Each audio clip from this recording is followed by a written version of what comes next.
Hello, welcome to Steve McDonald's Arts and Crafts, and today what I'm going to be doing is I'm going to be doing an experiment to see if you can use plasticine in resin, and I'm going to make some peasants? I'm going to make some pendants, peasants, I don't know where that came from, with these, and what I'm going to do is I'm going to make some little shapes, or I'm going to make some ribbons, or I'm going to sculpt some little things, pop it in there, and we'll see how it comes out, and whether the plasticine affects the resin or any way, or what it looks like, or if it bleeds colour or anything like that. Okay, so without too much further ado, let's get on. Don't forget to hit that subscribe button so you don't miss out on any of my future videos. I release videos 3 times a week, normally tutorials and experiments like this. And hit that notification bell so it notifies you when you are going to get a video from me. Also, everything I use today, I will put the links in the description below. And all you need to do is click the show more button and it will open up the description with all the links and everything in it. Okay, let's get on. So I've made my shapes now, and I used the plasticine, and all I did was I just rolled it out and then pushed it together and made these little shapes. It was really, really simple. It'll be interesting to see how well they come out when I put the resin in them. So let's get the resin all mixed up. So what you need to do is you need to put a thin layer of resin in the bottom of your moulds, and a really quite a thin layer. It doesn't actually matter if it doesn't cover the whole of the bottom of the mould. And this allows you to make sure that you've got resin that fully is immersing the piece of plasticine when you put it in.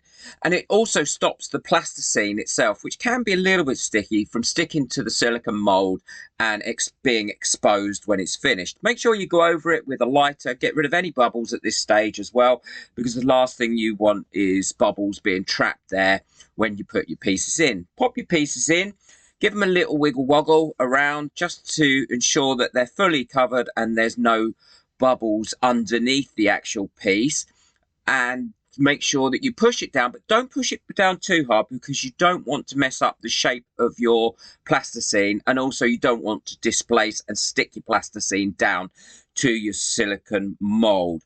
My advice would be to leave your plasticine in a cool place for about 10 minutes after you've made them, to ensure that they've cooled down from your warm hands, because plasticine does get quite soft, and that way it's less likely to displace. And also use tweezers gently like I am here, because that way you're not likely to squeeze it. If you're using your hands, leave fingerprints in it or mark it as well. Now, I use the pipettes, as I always do, to fill up the resin to allow me to be a little bit more accurate. I can also do some final little tweaks with it, and it also prevents too many bubbles. And then give it another going over with bubbles. Leave it for 5 minutes, because you will find that some more bubbles will pop up, as I have here, and then just pop those bubbles. I just want to say thank you to all my members whose names are coming up now. Thank you. Without you guys, I wouldn't be able to keep this channel going, and I hope you enjoy all the extra perks that come along with being a member of this channel, like live streams and things.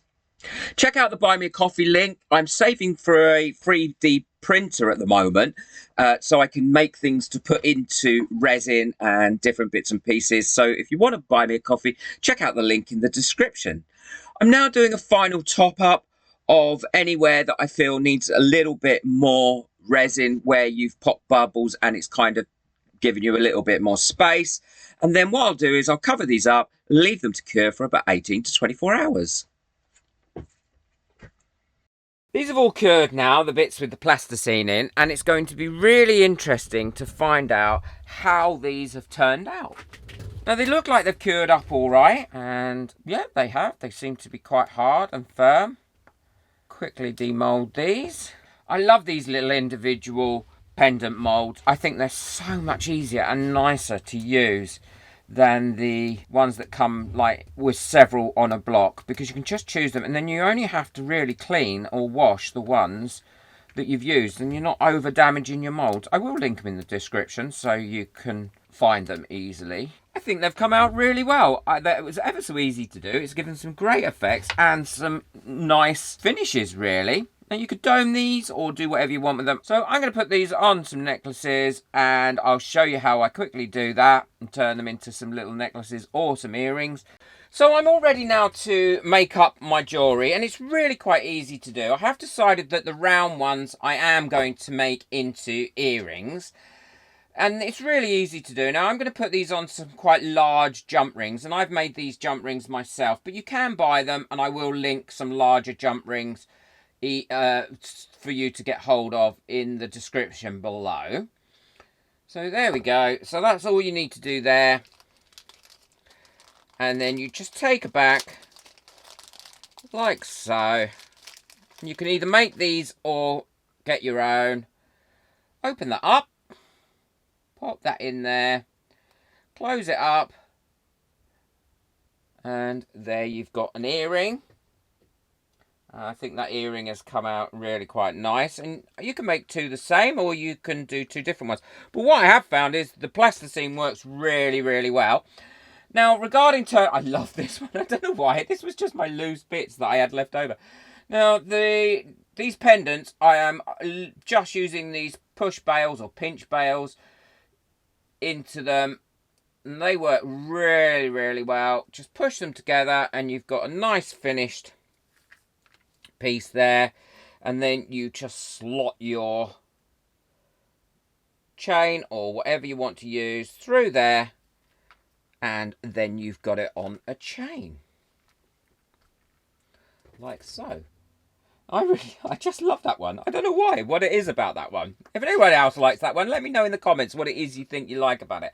And I also really like this one. And I want to put, because this is quite a simple design, I'm going to put quite a fancy push bail on this as well.